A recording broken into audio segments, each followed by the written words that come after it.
Contexto é o seguinte, tá? A gente acabou de chegar de uma aula que a gente deu para um grupo de 12 jovens, e aí eles estão saindo do ensino médio e tem muitos desafios de foco para conseguir gerenciar. E aí, saindo dessa aula, eu parei aqui, abri o OBS e comecei a gravar, porque eu vou registrar algumas coisas importantes dessa aula. Então, não tem roteiro prévio, só quero colocar algumas coisas importantes para conseguir dar aula para um grupo de jovens, bem jovens e muito animados que você pode utilizar aqui tanto para dinâmicas em grupo, tanto para dinâmicas com jovens, pessoas não tão jovens assim. Primeiro ponto é uma coisa muito importante aqui, ó. Eu tenho que respeitar o repertório, tá? Beleza. Esse aqui é um ponto fundamental que, assim, grande parte de quem fala com o jovem não olha para esse ponto aqui. E aí, qual é o problema disso aqui? O que que isso aqui gera de problemático para a gente que dá aula para jovem? Se eu não respeito o repertório dele, duas coisas vão acontecer. Ou eu vou ficar dando aquelas piadinhas assim de, ah, mas isso aqui não é do teu tempo, ou, ah, mas como assim, não conhece essa música, né? Coisas que para a gente e para o nosso convívio, talvez de pessoas da mesma idade, a gente já conhece, já faz sentido, só que para eles entra como ele perde relevância, sabe? Ele pensa, bah, realmente não faz sentido. E não agrega para a experiência de gerar um ambiente mais que eles queiram interagir. Então, quando eu falo e faço piadas, assim, que são como é que é? Anacrônico, não é bem esse o termo que usa, mas que ele não é, mas é em relação ao tempo, né, que para mim faz sentido, só que para a pessoa que está ouvindo, para o público que é jovem, não vai ouvir. Então eu desconecto quando eu não respeito o repertório que ele tem. Por isso, é melhor a gente ter um diálogo mais simples, só que não tente usar tantas piadas e jargões e frases assim, músicas antigas, porque eu não respeito o repertório do público que está me ouvindo, né? Isso, obviamente, se eu quero construir algo que as pessoas queiram ouvir. Se eu quero só fazer aqui meu tema e deu, fazer minha instrução e deu, sem me importar se o grupo vai interagir ou vai se comportar, aí eu não preciso respeitar isso aqui. Se eu quero interagir bem com o pessoal mais novo, mais jovem, eu tenho que respeitar o repertório dele. Principalmente evitando piadinha que eles não vão entender e falar, não, isso aí não é da tua época, tu não vai entender, não vai, sabe? Não tem porquê.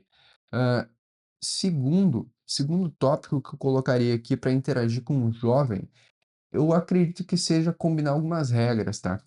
Regras de foco. Isso aqui funciona muito para professores que querem fazer dinâmicas que eles tenham que interagir muito, só que precisa que eles voltem o foco no momento que precisa prestar atenção. E aí, uma delas que eu utilizo assim toda aula para jovem, senão é impossível de dar aula, é a dinâmica das palmas. Por quê? Tá? E ela funciona assim, ó.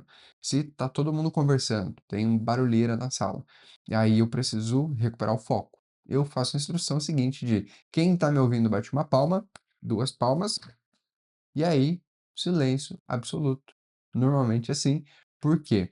Principalmente porque quando eu faço isso, se tem dois alunos sentados um do lado do outro, provavelmente um vai ouvir e o outro não vai ouvir.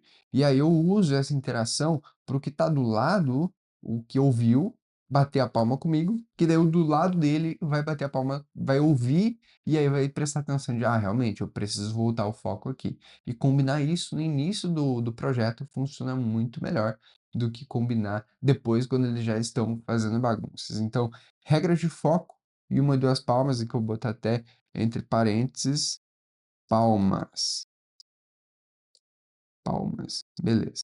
Tá aqui, ótimo. Trazer um pouquinho para cá, beleza. Terceira regra para fazer aqui as atividades com os jovens, tá?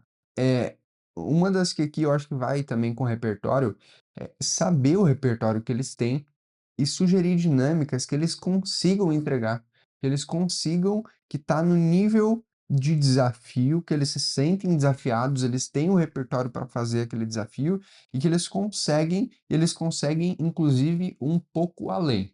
Tem que estar nesse limite, ó, entre deixa eu ver se eu consigo desenhar aqui, tá? Não sei se vai ficar legal. Ó, aqui, digamos que esse aqui é um limite aqui para a esquerda é fácil, tá? Esses palitinhos aqui, ó, vamos pegar eles aqui. E eu vou pegar um texto aqui, fácil, sem graça, né? Sem muita motivação para fazer, fácil e sem graça. Aqui eu tenho o adequado. Aqui é um desafio um pouco maior para eles. E aqui eu tenho inalcançável.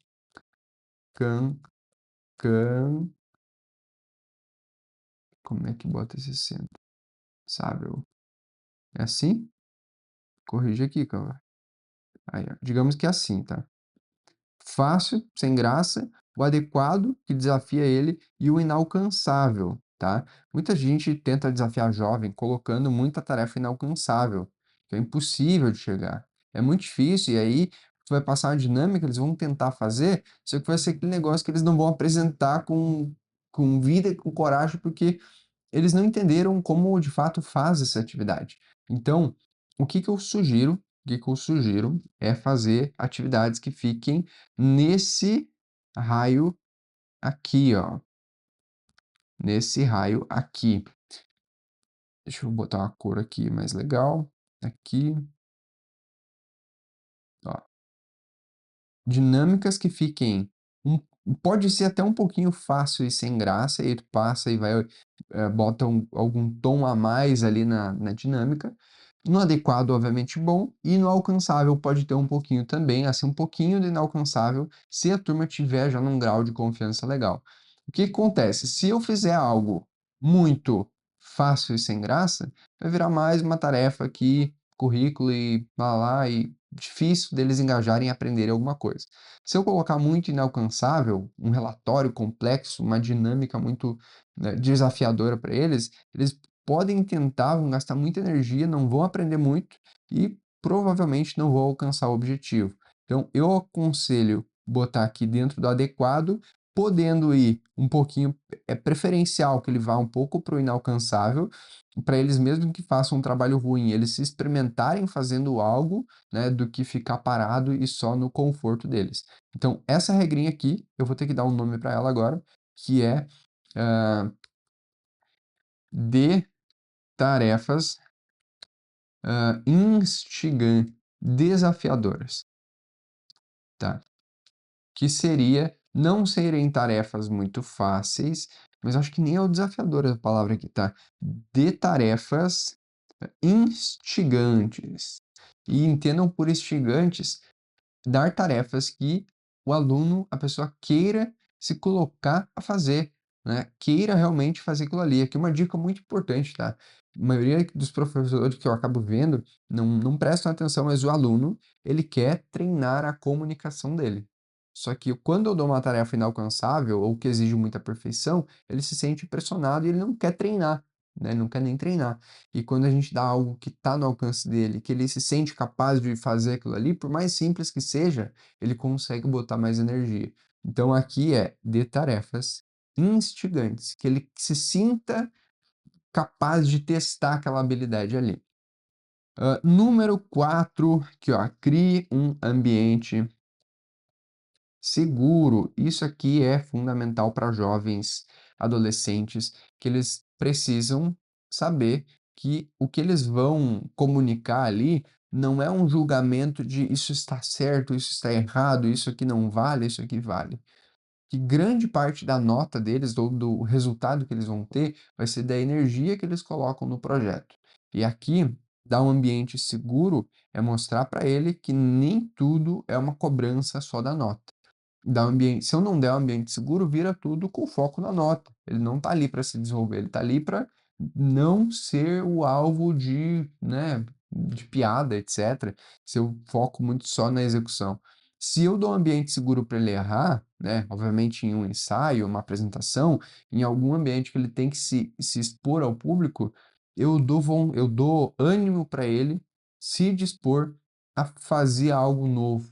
Então, aqui criar um ambiente seguro é não ficar julgando. Idiota, falou uma palavra errada. Ah, que feio. Ó, usa essa palavra. Ficar corrigindo o aluno.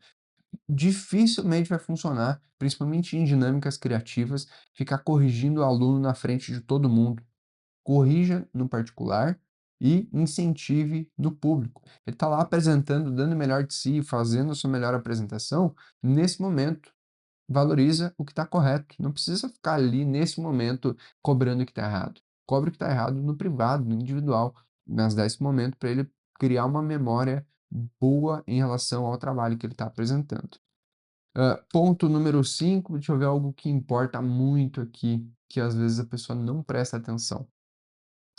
Eu acho que criar aqui, ó, de novo na questão do ambiente, de quebre o padrão. Isso aqui é difícil no sentido de não seja tão previsível nas ações que você vai fazer, professor.